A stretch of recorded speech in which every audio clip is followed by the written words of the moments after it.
नमस्कार मंडळी, Anita's fast recipe मध्ये सगळ्यांचं स्वागत आहे.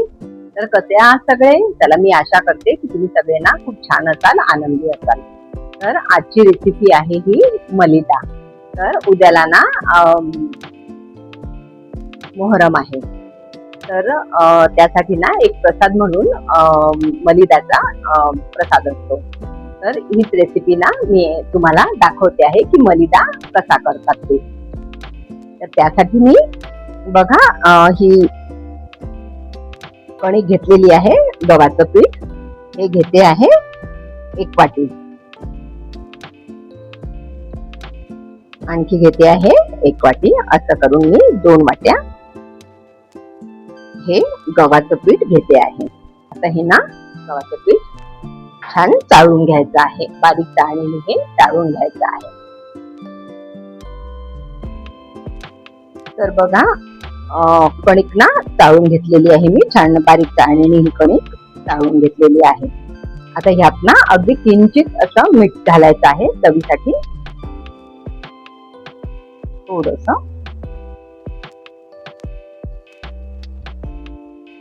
थोडस मीठ घालायचं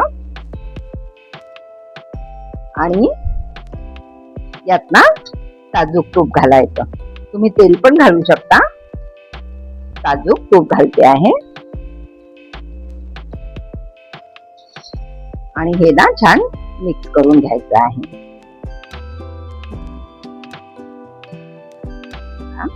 छान मिक्स करून घ्यायचं आहे हे. म्हणजे तूप आणि मीठ ना या कणकेला सगळीकडे असं लागलं पाहिजे. आणि ही जी कणिक आहे ना ही आता दुधाने भिजवायची आहे.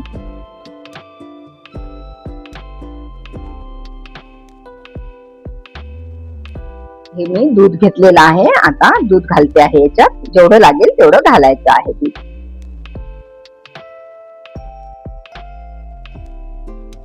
बघा कणकेचा गोळा ना तयार करून घेतला आहे.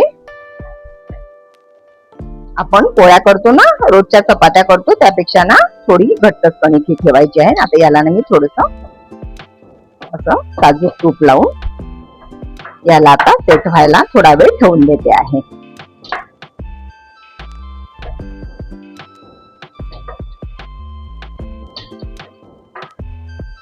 बघा 15 ते 20 मिनिट ना या कणकेला असंच ठेवून द्यायचं आहे झाकून. तर बघा कणिक सेट होईस्तोवर ना मी ही जी साखर घेतलेली आहे 1 वाटी साखर आणि 4 वेलची घेतलेल्या आहेत. यांना मी मिक्सर मध्ये आता बारीक करून घेते आहे. ही साखर आणि वेलची पावडर करून घेते आहे. बघा कणिक ना छान सेट झालेली आहे.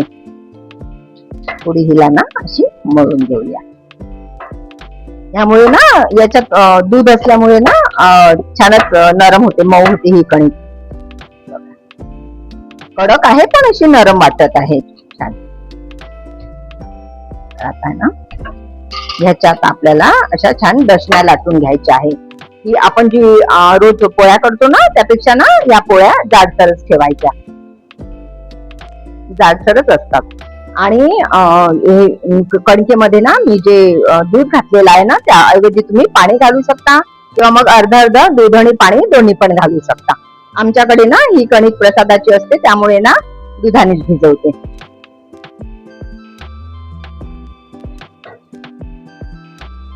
आता ह्याच्याना मी जाडसर पोळ्या लाटून घेते आहे.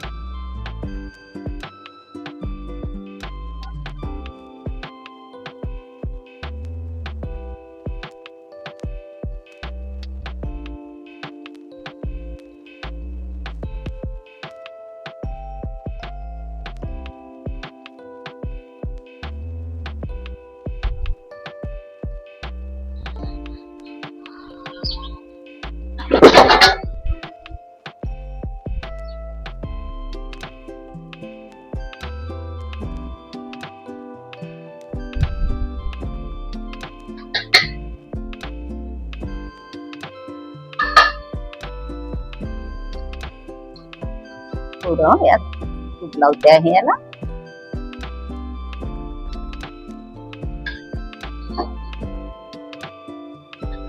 तूप हे ना ऑप्शनल आहे, तुम्हाला वाटत असेल तर लावा, नाहीतर चालून जाईल. साध्याही अशा पोळ्या केल्या ना तरी चालतात, छान होतात.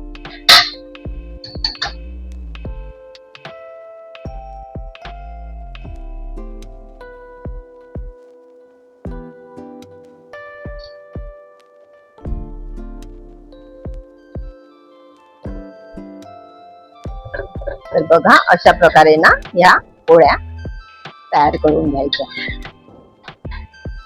थोडा जाडसर असल्यामुळे ना पोळी व्हायला वेळ लागतो. बघा आता 2 वाट्यांमध्ये ना 2 वाटी आपण कणी घेतलेली होती, तर याच्यात ना या जाडसर 4 पोळ्या झालेल्या आहेत. तर आता ना याचे तुकडे करून घेऊया. थोडं थंड होऊ देते आहे मी, कारण तूप असल्यामुळे ना या जरा गरमच आहे. छान बारीक ना या पोळ्या कुस्करून घेतलेल्या आहेत. हाताने या छान बारीक होतात. आता कोमटच आहे हा. आता याच्यामध्ये ना आपल्याला साखर घालायची आहे. ती पिठी साखर आहे, मी तुम्हाला सांगितलेलंच आहे की 1 वाटी मी साखर घेतलेली होती. तर आणखी पिठी साखर माझ्याकडे उरलेली आहे. मिक्सर मधून ही मी दळून घेतलेली आहे. आणि याच्यामध्ये ना 4 मी वेलची पावडर, वेलची पण टाकलेल्या होत्या, त्या पण आहे यात. आता बघा साखर घालते आहे. तुमच्या आवडीप्रमाणे तुम्ही ना जसं गोड खाता ना तेवढी साखर याच्यात घाला आणि छान मिक्स करून घ्या. कोमटामध्ये तुम्ही आवडीप्रमाणे ना खोबरा किस घालू शकता. तुम्हाला वाटेल तर ड्रायफ्रूट पण तुम्ही घाला यात. म्हणजे थोडस तूप टाकून ड्रायफ्रुट्स ना परतवून घ्यायचे आणि ते पण यात घालू शकता तुमच्या आवडीप्रमाणे. पण आमच्याकडे ना मलिदा हा असाच करतात. आणि एक साखरेऐवजी ना तुम्ही गुळ पण घालू शकता. तर बघा आपल्याला साहित्य ना यासाठी किती लागलं हे मी सांगते आहे तुम्हाला. तर आपण ही जी कणिक आहे ती 2 वाट्या घेतलेली होती आणि त्यासाठी 1 वाटी साखर घेतलेली होती. पण साखर ही मिक्सर मधून दळून घेतलेली आहे. तर बघा 1 वाटी साखरेतून थोडी साखर यात पण उरलेली आहे आणि ती पण साखर आहे. तर मला असं वाटतं की पाऊण वाटी साखर आपण याच्यात घातलेली आहे. आणि दूध जे आहे ते 1 वाटी घेतलेलं होतं, तर पाऊण वाटी दूध लागलेलं आहे. आणि 2 ते 3 चम्मच हे आपण साजूक तूप टाकलेलं आहे. कारण तूप यात मी अगदी थोडं टाकलेलं होतं कणकेमध्ये कणिक मळताना. आणि थोडं थोडं ना त्या पोळ्यांना आपण तूप लावलेलं होतं. तर 2 चमचे ना हे तूप लागलेलं आहे. तर चला, तर बघा आता हा मलिदा तयार झालेला आहे. तर तुम्हाला रेसिपी ही कशी वाटली मला नक्की सांगा कमेंट करून. आणि चॅनलला व्हिडिओ जर आवडला असेल तर चॅनलला सबस्क्राईब करा. चला भेटूया नेक्स्ट व्हिडिओ मध्ये. धन्यवाद.